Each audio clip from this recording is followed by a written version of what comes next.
নমস্কার, নিউজের প্রাইম নিউজে সবাইকে স্বাগত। আমি রয়েছি আপনাদের সাথে মীনাক্ষী, চোখ রাখছি খবরে। সবাইকে নিয়ে মিলেমিশে চলতে হবে, স্পষ্ট নির্দেশ প্রধানমন্ত্রী নরেন্দ্র মোদীর। এই নির্দেশকে পাথেয় করে রাজ্যের সকলকে এগিয়ে যেতে বললেন মুখ্যমন্ত্রী ডাক্তার মানিক সাহা। ত্রিপুরা হকার্স ইউনিয়নে নবনির্বাচিত কমিটির শপথ গ্রহণ অনুষ্ঠান হলো বুধবার। এই উপলক্ষে করা হলো এক রক্তদান শিবিরের আয়োজন। এতে উপস্থিত ছিলেন রাজ্যের মুখ্যমন্ত্রী ডক্টর মানিক সাহা, সঙ্গে ছিলেন আগরতলা পৌর নিগমের মেয়র দীপক মজুমদার সহ অন্যান্যরা। রক্তদান শিবিরে রক্তদাতারা বেশ উৎসাহ নিয়েই করলেন রক্তদান। শিবিরের আয়োজনে সন্তুষ্টি প্রকাশ করলেন মুখ্যমন্ত্রী। একই সঙ্গে তিনি বিরোধীদেরও এক হাত নিলেন। তার প্রয়াস মাননীয় প্রধানমন্ত্রী যেগুলো বলছেন যে আমরা সবাইকে নিয়ে চলতে হবে, আমরা পার্টিকুলার একটা শ্রেণী কিন্তু সব শ্রেণী এবং কিছু হলেই ওনারা বলবেন শ্রেণী শত্রু। ওনারা আবার আমার মনে আছে এখানে যে প্রথম মুখ্যমন্ত্রী ত্রিপুরাতে সচিন্দ্রলাল সিংহ, আমি বাড়ির উপর থেকে আমি দেখেছিলাম ওনাকে কিভাবে তারা গণতন্ত্রের কথা বলছেন, এইগুলো কিন্তু দেখানো দরকার। প্রথম মুখ্যমন্ত্রী সচিন্দ্রলাল সিংহকে এই মসজিদ পট্টির সামনে কামানচুমনির মুখে ওনাকে সেক্রেটারিয়েট থেকে বের করে গলার মধ্যে জুতোর মালা পরিয়েছেন। এই নেতাগুলোর চেহারা আমার এখনো মনে পড়ে, ওদের এখন আমি দেখেছি। এই 25 বছরের রাজত্বে যারা তারাই ছিল, এটা সবসময় একটা সব জায়গার মধ্যে একটা অ্যাবনর্মালিটি করো। মুখ্যমন্ত্রীর বার্তায় স্পষ্ট, এখন আর অতীতের মতো দিন নেই, সবার সাথে মিলেমিশে চলতে হবে। বিগত দিনে ব্যবসায়ীরা বহু চাপের সম্মুখীন হয়েছেন, কিন্তু এখন এই পরিবেশ নেই ত্রিপুরা রাজ্যে। বাজারে সবাই সমান, বড় হোক কিংবা ছোট দোকান, ব্যবসায়ী মানেই সবাই এক, যা এখন হকার্স মার্কেটে দেখা যায়। ব্যুরো রিপোর্ট, নিউজ নাও।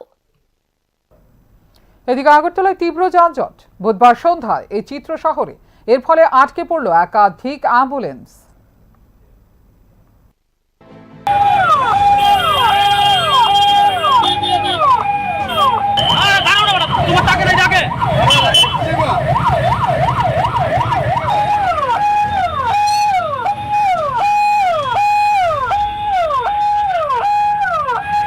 আগরতলা শহরে হঠাৎ বুধবার সন্ধ্যায় তীব্র যানজটের সৃষ্টি হওয়ায় বিপাকে পড়ে গেলেন সাধারণ মানুষ। যানজটের মধ্যে আটকে পড়ে একাধিক অ্যাম্বুলেন্সও। জানা গেল একই সময়ে 3 থেকে 4টি অ্যাম্বুলেন্স যানজটে আটকে পড়ে থাকতে দেখা গেল। জরুরি পরিষেবার গাড়ি দীর্ঘক্ষণ যানজটে আটকে থাকায় স্বাভাবিকভাবেই উদ্বেগ তৈরি হয়। যানজটের জেরে অ্যাম্বুলেন্সগুলিকে দ্রুত গন্তব্যে পৌঁছতে সমস্যার মুখে পড়তে হয়। ঘটনার দৃশ্য ইতিমধ্যে নজরে এসেছে। শহরের ব্যস্ত রাস্তায় যানজট নিয়ন্ত্রণ এবং জরুরি পরিষেবার গাড়িগুলিকে দ্রুত চলাচলের ব্যবস্থা করা নিয়ে ফের প্রশ্ন উঠল। ব্যুরো রিপোর্ট, নিউজ নাও। 145 জন পাম্প অপারেটর নিয়োগ করা হবে। একই সঙ্গে ভেটেরিনারি কলেজে নিয়োগ করা হবে 57 জন প্রফেসর, অ্যাসিস্ট্যান্ট প্রফেসর ও অ্যাসোসিয়েট প্রফেসর। বুধবার ক্যাবিনেট মিটিং এর পর এই দুটো সিদ্ধান্তের কথা জানালেন মন্ত্রী সুশান্ত চৌধুরী। রাজ্যের মন্ত্রিসভায় বুধবার মুখ্যমন্ত্রী পৌরোহিত্যে দুটো গুরুত্বপূর্ণ সিদ্ধান্ত নেওয়া হয়। ক্যাবিনেট মিটিং এর পর এই দুটো সিদ্ধান্তের কথা সাংবাদিকদের সামনে তুলে ধরলেন মন্ত্রী সুশান্ত চৌধুরী। প্রথম সিদ্ধান্ত হলো পূর্ত দপ্তরের ওয়াটার রিসোর্স দপ্তরে 185 জন পাম্প অপারেটর নিয়োগ করা হবে। নিয়োগ প্রক্রিয়ার বিষয়টি সম্পূর্ণ দেখবে জেআরবিটি। তবে যারা এই পরীক্ষায় বসবেন তাদের প্রত্যেকে মাধ্যমিক উত্তীর্ণ হতে হবে। একই সঙ্গে আইটিআই থেকে যে কোনো ট্রেডে ট্রেনিং এর অভিজ্ঞতাও থাকতে লাগবে, তবেই তারা এই পরীক্ষায় বসার সুযোগ পাবে।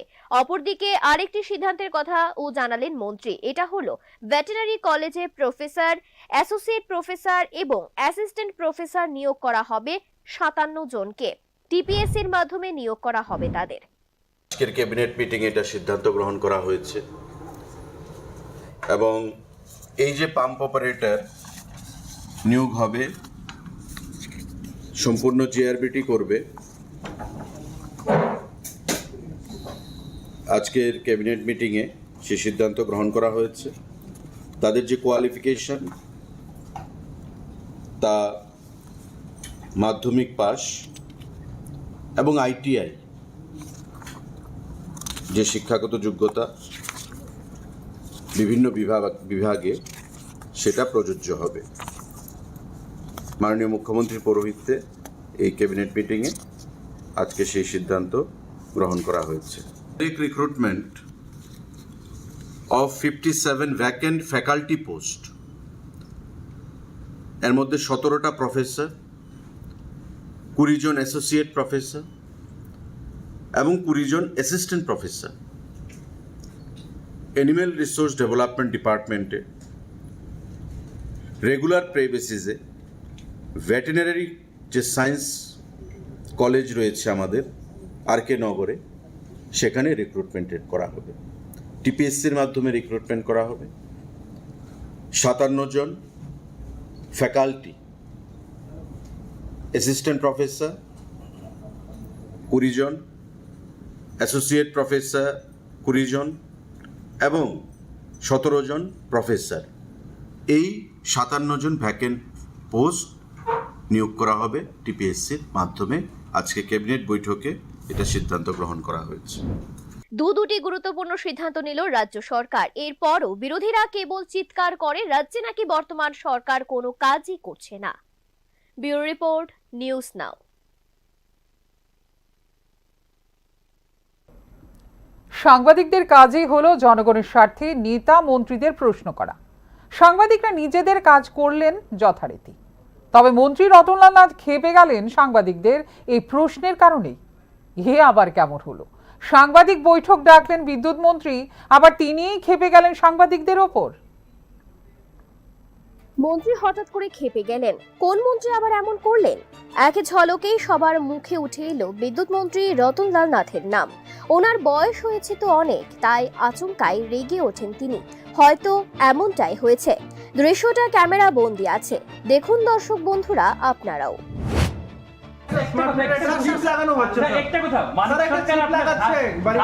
ধান লাগানোকে এক প্রকার কটাক্ষ করে বললেন।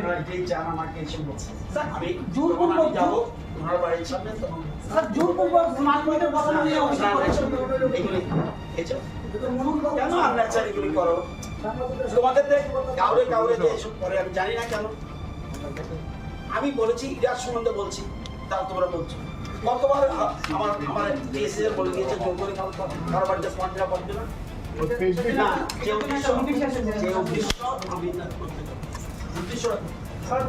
অনেকের অভিমত, একে তো বিগত কয়েকদিন ধরে ব্যাপক হারে পড়েছে গরম, তার মধ্যে বিদ্যুৎ মন্ত্রীকে নিয়ে সোশ্যাল মিডিয়ায় চলছে অজস্র ট্রোল।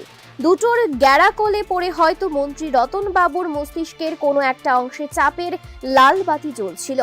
সবকিছু মিলিয়ে হয়তো ভ্যাবাচেকা লাগিয়ে ফেলেছেন বিদ্যুৎ মন্ত্রী রতনলাল নাথ। এমনিতেই বিদ্যুৎ নিয়ে গ্রাহকদের মাথা গরম হয়ে রয়েছে। গ্রাহকদের তো বুঝ দিতে হবে, মানে গ্রাম্য ভাষায় সাপ ব্যাং দিয়ে কোনো রকম মেলানো। তা করতে মহাকরণে এক সাংবাদিক বৈঠক করলেন মন্ত্রী রতনলাল নাথ। বৈঠকে তিনি গ্রাহকদের বোঝালেন কেন বাড়ছে বিদ্যুৎ বিল। What is the meaning of the FPPCA? Fuel purchase. Fuel and power purchase cost adjustment. অর্থাৎ যদি গ্যাসের দাম বাড়ে, যদি গ্যাসের দাম কমে, এটা অ্যাডজাস্ট করে রেট একটা করে। এটাও পার ইউনিটের জন্য বলে দেয় পার ইউনিট এত। ফিক্সড চার্জের ক্ষেত্রে বলে দেয় পার ইউনিট এত। আরেকটা করে এনার্জি, যেটাকে আমরা বিদ্যুৎ মাসুল বলি। এতক্ষণ যেটা মাসুল না হলেও মাসুল, আমরা তো সাধারণ মানুষ, আমরা তো বলবো যে আমার কিন্তু বিল এত এসে। হয়তো অনেকেই মন্ত্রীর কথাগুলো বুঝেছেন, কিন্তু প্রশ্ন হলো দিনমজুর, রিকশা শ্রমিক, খেটে খাওয়া লোকেরা কি বুঝবেন মন্ত্রীর এই কথাগুলো? ব্যুরো রিপোর্ট, নিউজ নাও। আশঙ্কা সত্যি হলো, ভাঙা ব্রিজের মধ্যে পা ঢুকে গুরুতর আহত হলেন 60 বছরের এক বৃদ্ধ। ঘটনা বেলাঘরের তেলকাজরা এলাকায়। ধনপুর বিধানসভার তেলকাজরা ও বানিয়াছড়া এলাকার সংযোগকারী ঐতিহ্যবাহী ঝুলন্ত সেতুটি দীর্ঘদিন ধরেই মরণ ফাঁদে পরিণত হয়ে রয়েছে। সেতু সংস্কারের দাবি নিয়ে বারবার সোচ্চার হয়েছেন এলাকাবাসী, কিন্তু অভিযোগ মোহনবুক ব্লক এবং ধনপুর বিধানসভার প্রতিনিধি কিংবা প্রশাসনের কর্তা কারোরই এদিকে নজর দেওয়ার বিন্দুমাত্র সময় নেই। অবশেষে যে আশঙ্কার কথা বারবার বলা হচ্ছিল সেটাই সত্যি হলো। কোনো বাইক বা সাইকেল আরোহী নয়, খালি পায়ে হেঁটে যাওয়ার সময় সেতুর ফাঁকে পা গলিয়ে দুর্ঘটনার শিকার হন আব্দুল বারিক নামে 60 বছরের এক বৃদ্ধ। ঘটনায় চিৎকার করে ওঠার পর তিনি জ্ঞান হারিয়ে ফেলেন। ঘটনা দেখে ছুটে আসেন স্থানীয় বাসিন্দারা। রক্তাক্ত অবস্থায় তাকে উদ্ধার করে ঝুলন্ত সেতু সংলগ্ন একটি দোকানে নিয়ে যাওয়া হয়। সেখানে মাথায় জল ঢেলে দীর্ঘ প্রচেষ্টার পর তার হোশ ফেরানো সম্ভব হয়। স্থানীয় বাসিন্দা বলেন, আমরা বারবার সতর্ক করেছিলাম যে কোনো মুহূর্তে বড় কোনো দুর্ঘটনা ঘটতে পারে, কিন্তু বিধায়ক কিংবা প্রশাসন কারোরই আমাদের কথা শোনার সময় নেই। বুধবার আব্দুল বারেক বাবুর সঙ্গে যা ঘটল, কাল কোনো ছোট শিশুর সাথেও ঘটতে পারে। এই মেলাকার ব্রিজটা উঠে যাইতেছি, মানে আজ যেতে এত অসুবিধা, মনে আজ থেকে 4-5 মাস আগে থেকে খবর দিতেছি, মানুষে কইতেছে, কিন্তু এরপরও ব্রিজটার সমাধান করতেছে না। এই ব্রিজটা দিয়ে যে যা গতকালকে একজন অসুস্থ হয়েছে, আজকেও তিনি অসুস্থ হয়েছে। ব্রিজ দিয়ে ফাও ঢুকে গেছে, ফাও কাটতে গেছে, বাইক লিয়ে ফসছে 2-3 জন, কিন্তু এতবার করার পরও যে ব্রিজটা ঠিক করতেছে না তারা। অবিলম্বে এই সেতু সংস্কারের জোর দাবি জানালেন এলাকাবাসী। ব্যুরো রিপোর্ট, নিউজ নাও। বকেয়া বেতন সহ বেতন পরিকাঠামো নিয়ে শিক্ষা দপ্তরের আধিকারিকের কাছে ডেপুটেশন দিলেন অঙ্গনওয়াড়ি কর্মীরা। ঘটনা বুধবার দুপুরে। অঙ্গনওয়াড়ি কর্মীদের একটাই অভিযোগ, বেতন বাড়ার পর আবার সেই বেতন তাদের কমল কেন? প্রমোশন হবার কি আবার ডিমোশন হয়?